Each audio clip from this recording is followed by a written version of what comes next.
조금 깁니다. 누가복음 22장 47절에서부터 71절까지 공독합니다.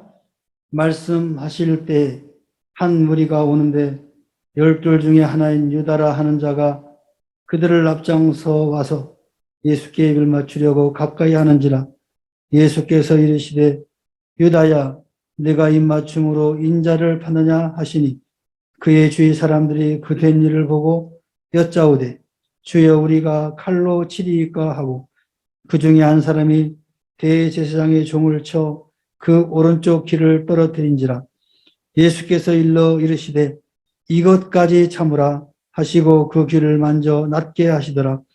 예수께서 그 잡으러 온 대제사장들과 성전의 경비대장들과 장로들에게 이르되 너희가 강도를 잡는 것 같이 검과 뭉치를 가지고 나왔느냐? 내가 날마다 너희와 함께 성전에 있을 때 내게 손을 대지 아니하였도다. 그러나 이제는 너희의 때요 어둠의 권세로다 하시더라. 예수를 잡아 끌고 대제사장의 집으로 들어갈새 베드로가 멀찍이 따라가니라. 사람들이 뜰 가운데 불을 피우고 함께 앉았는지라. 베드로도 그 가운데 앉았더니 한 여종이 베드로의 불빛을 향하여 앉은 것을 보고 주목하여 이르되 이 사람도 그와 함께 있었느니라 하니 베드로가 부인하여 이르되 이 여자여 내가 그를 알지 못하노라 하더라. 조금 후에 다른 사람이 보고 이르되 너도 그 도당이라 하거늘 베드로가 이르되 이 사람아 나는 아니로다 하더라. 1시간쯤 있다가 또 한 사람이 장담하여 이르되 이는 갈릴리 사람이니 참으로 그와 함께 있었느니라. 베드로가 이르되 이 사람아 나는 내가 하는 말을 알지 못하노라 하고 못하노라고 아직 말하고 있을 때 닭이 곧 울더라. 주께서 돌이켜 베드로를 보시니 베드로가 주의 말씀 곧 오늘 닭 울기 전에 내가 3번 나를 부인하리라 하심이 생각나서 밖에 나가서 심히 통곡하니라. 지키는 사람들이 예수를 희롱하고 때리며 그의 눈을 가리고 물어 이르되 선지자 노릇하라 너를 친 자가 누구냐 하고 이외에도 많은 말로 욕하더라. 날이 새매 백성의 장로들 곧 대제사장들과 서기관들이 모여서 예수를 그 공회로 끌어들여 이르되 내가 그리스도이거든 우리에게 말하라. 대답하시되 내가 말할지라도 너희가 믿지 아니할 것이요 내가 물어도 너희가 대답하지 아니할 것이니라. 그러나 이제부터는 인자가 하나님의 권능의 우편에 앉아 있으리라 하시니 다 이르되 그러면 내가 하나님의 아들이냐? 대답하시되 너희들이 내가 그라고 말하고 있느니라. 그들이 이르되 어찌 더 증거를 요구하리요? 우리가 친히 그 입에서 들었노라 하더라. 아멘. 오늘 말씀을 통해서 악인들의 소행이라는 말씀으로 함께 은혜를 나누고자 합니다.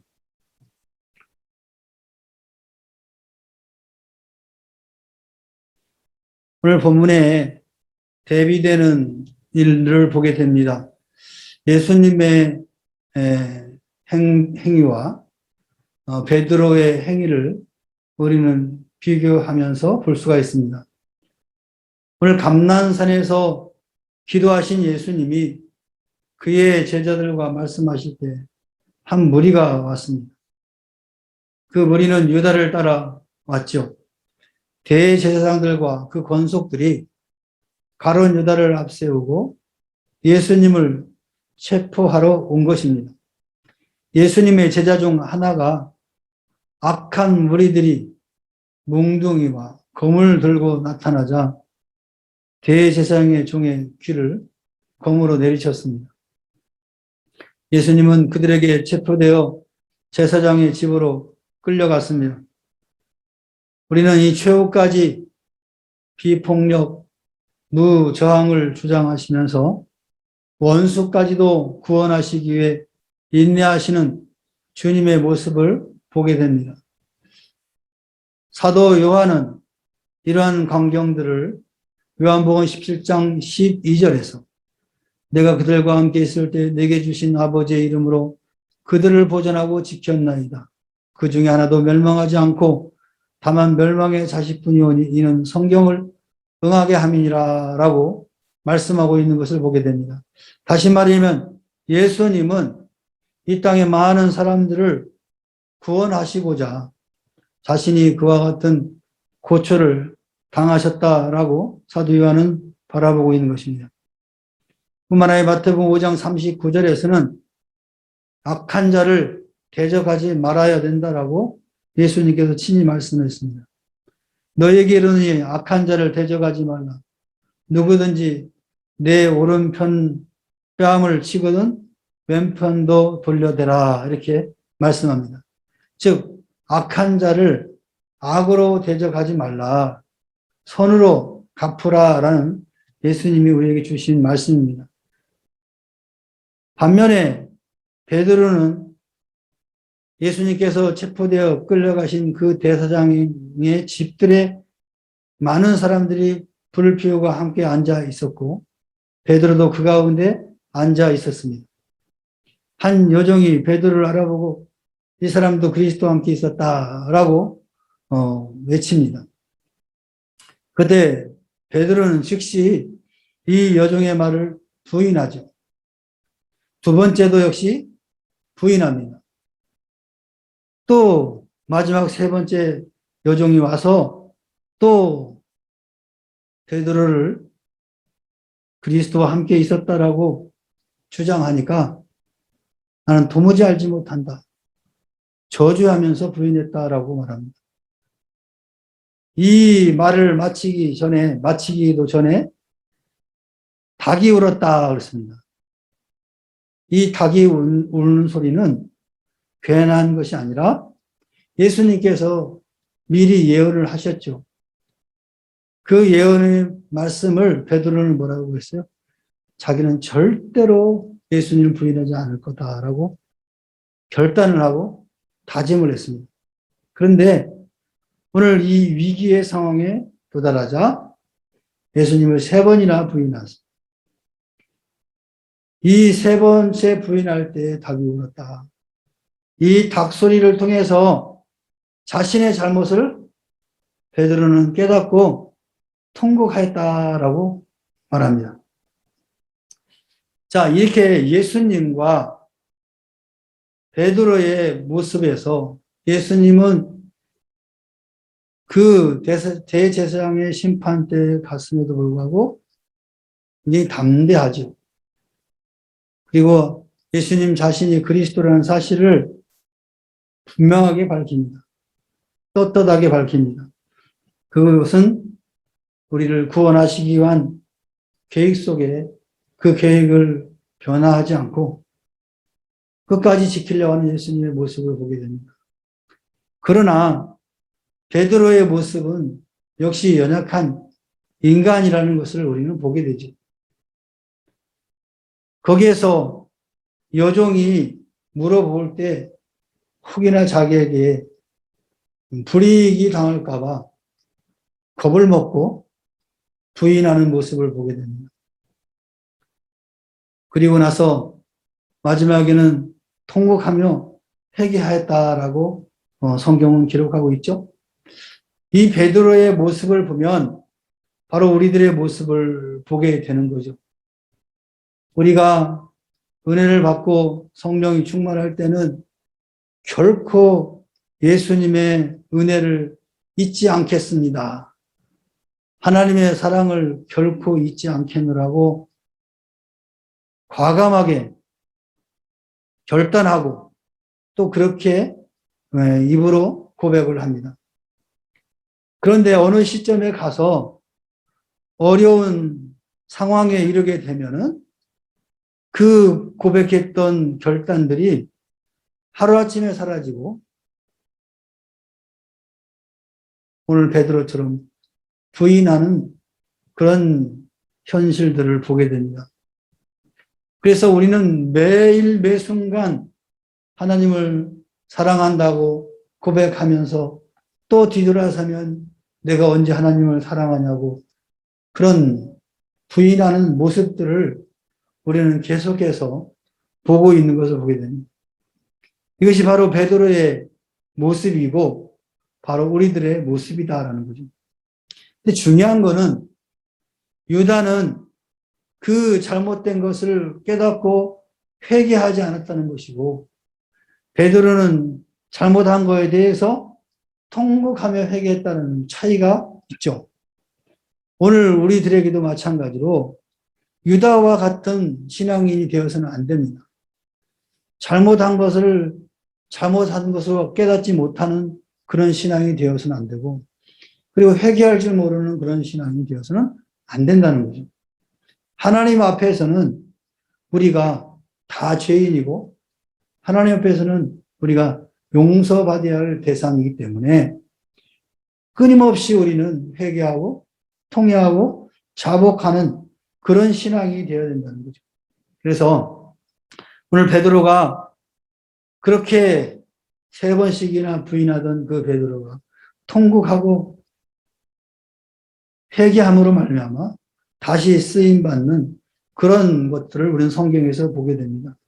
오늘 우리를 또 이런 베드로와 예수님의 두 분의 삶의 모습을 보면서 우리는 예수님처럼 이웃을 사랑하고 또 하나님을 사랑하는 그런 겸손한 마음도 가져야 되겠지만 우리는 연약한 인성을 가지고 있으므로 매번 순간마다 이와 같이 부인하는 때도 있다라는 거죠. 그럴 때일수록 더 하나님 앞에 회개하고 자복할 수 있는 그런 믿음의 사람들이 될 때 이 험악한 세대에 그나마 하나님의 자녀로 살아갈 수 있게 되는 것입니다. 여러분 성경의 위대한 인물들을 보면은 대부분이 다 그런 결과를 가지고 있습니다. 그런 모습들을 가지고 있죠. 어느 누구 하나 처음부터 끝까지 정말로 거룩하고 정말로 완벽한 인간은 한 사람도 없습니다. 오히려 성경을 보면 위대한 인물들을 보면 우리들보다 더 많은 죄를 지은 것 같아요. 사람을 죽인 사람도 있잖아요. 그럼에도 불구하고 회개하고 자복하고 통회할 때 하나님이 그를 용서하고 다시 그들을 사용하시고 종국에는 하나님 앞에 크게 영광 돌리는 인물로 세워져 가게 된 것을 보게 됩니다. 그래서 우리는 희망을 갖습니다. 믿음의 선진들의 그 완벽한 신앙이 아니라는 것을 우리는 알기 때문에 우리가 또 희망을 가지고 하루하루 최선을 다하는 신앙의 모습을 살아갈 때 우리는 하나님 보시기에 아름다운 성도가 되지 않을까 생각을 합니다. 오늘 이 밤에 여러 가지 바쁘고 또 장황한 일들이 있음에도 불구하고 각 가정에서 시간을 정하고 하나님 앞에 이 예배에 참여한 또 성도님들 그리고 바쁜 가운데도 이 시간에 예배당에 나와서 봉사하는 사랑하는 주의 자녀들 이 모든 것들이 합력하여서 하나님을 영화롭게 한다는 사실을 우리는 기억하시고 이 환경에 대하여 우리가 불평할 필요도 없고 이것 또한 하나님이 우리에게 무언가 의미를 준 것이다 라고 생각하시고 여러분이 처해 있는 그 처소에서 하나님을 영화롭게 하기를 바랍니다. 어떤 분들은 그래요. 예배는 하나님 앞에 나와서 예배당에 와서 예배를 드려야 예배지 뭐 그렇게 말을 하시는 분도 계세요. 그 말이 틀린 것도 아니에요. 그렇다고 해서 그 말이 다 맞은 것도 아니에요. 하나님은 어딘지 계세요. 그러니까 가정에서도 여러분 예배 드릴 때 그냥 파자마 입고 예배 드리지 마시고 그것이 하나님 앞에 예배 드리는 처수다라고 생각하시고 우리가 예배당에 와서 이렇게 예배 드리는 것처럼 이렇게 옷도 갖춰 입고 여기가 예배당이다라고 생각하고 정중하게 예배를 드리시기 바랍니다. TV 옆에 켜놓고 예배 드리면 되겠습니까, 여러분? 온라인 예배라도 그렇지. 예배드려서 딴짓하고 이러지 마세요. 하나님은 그곳에도 계시는 분이십니다. 그러니까 온라인에서 여러분 각 가정에서 예배드려도 예배당에 와서 예배드리는 것처럼 그런 정중한 마음을 가지고 예배에 참여하시기를 바랍니다. 그러면 하나님이 그곳에서 드리는 예배도 받는 겁니다, 여러분. 아브라함이 처소를 옮겨갈 때마다 돌을 하나 쌓아놓고 거기다 재단을 쌓고 하나님 앞에 예배를 드렸잖아요. 그곳에 그 재단을 쌓는 아브라함의 그런 믿음과 그런 마음 상태로 여러분 가정에서도 예배를 드린다고 한다면 하나님은 기뻐히 받으실 줄 믿습니다. 그래서 우리가 매 순간순간 오륜한 인생들을 수정하면서 최선을 다하는 삶으로 살아갈 때 그것이 하나님이 기뻐받는 믿음의 사람들의 모습이다라고 생각을 합니다. 오늘 본문의 말씀을 보시면서 예수님처럼 또 베드로처럼 부인하는 그 베드로만 닮지 말고 부인했다가도 깨닫고 통곡하며 회개하는 그 베드로의 모습들을 우리가 닮아서 하나님 앞에 영광을 돌리는 저와 여러분 되기를 다시 한번 주의 이름으로 소망합니다. 기도합시다. 사랑의 하나님 아버지, 고맙고 감사를 드립니다. 오늘도 우리에게 복된 날을 주시고 성금요일을 허락하시어서 각각의 처소에서 주님의 이름을 부르며 주 예수의 이름으로 기도하며 말씀으로 우리의 영의 양식을 삼습니다. 비록 하나님 코로나로 인하여 다 함께 모여서 예배드리지는 못하지만 이렇게 또 문명의 이익인 또 이 영상을 통해서 온라인을 통해서 예배하게 하심에 감사드립니다. 이 모든 것이 다 하나님의 은혜인 줄 믿습니다. 혹이나 이 일로 우리가 게을러지거나 나태해지는 일이 없게 하시고 더욱더 주님 앞에 가까이 나아가는 기회로 삼게 하여 주시옵소서. 수고하는 모든 주의 자녀들에게 은혜를 베풀어 주시고 성령으로 충만하여 주시어서 이전보다도 더 많은 은혜 가운데 거할 수 있도록 축복하여 주시옵소서. 오늘도 우리와 함께 해주심을 감사드리오며 사랑이 많으신 예수님의 이름으로 기도하옵나이다. 아멘.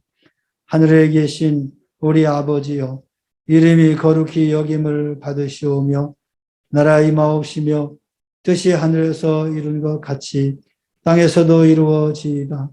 오늘날 우리에게 일용할 양식을 주옵시고 우리가 우리에게 죄 지은 자를 사하여 준 것 같이 우리 죄를 사하여 주옵시고 우리를 시험에 들게 하지 마옵시고 다만 악에서 구하옵소서. 대개 나라와 권세와 영광 아버지께 영원히 있사옵나이다. 아멘.